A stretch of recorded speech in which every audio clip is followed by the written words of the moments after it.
Bulgar na ang tinatagong relasyon nila Dominic Roque at Sue Ramirez, panoorin ang buong pangyayari sa Siargao.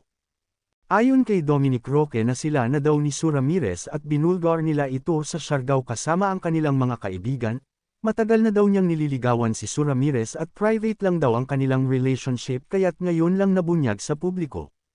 Kung ating maaalala na hiwalay na si Dominic sa kanyang long-time girlfriend na si Bea Alonzo, at ganun din si Sue Ramirez hiwalay na sa kanyang long-time politician boyfriend. Kaya't ang dalawa ay nagka-developan at ngayon sila ay magkasintahan na. Ngunit sa ngayon ay wala pang pahayag si Sue Ramirez patungkol sa kanilang relasyon ni Dominic Roque. Maraming netizens ang nagulat sa kumalat nilang video, kaya't panigurado alam na ni Bea Alonzo ang relasyon ng dalawang ito. Ito ang ilang mga video na viral ngayon sa social media. Makikita din natin na kasama nila Dominic at Sue ang ilang mga actors katulad ni Joshua Garcia. Kaya't panigurado ay nagulat din ang nga ito sa nangyari sa dalawa.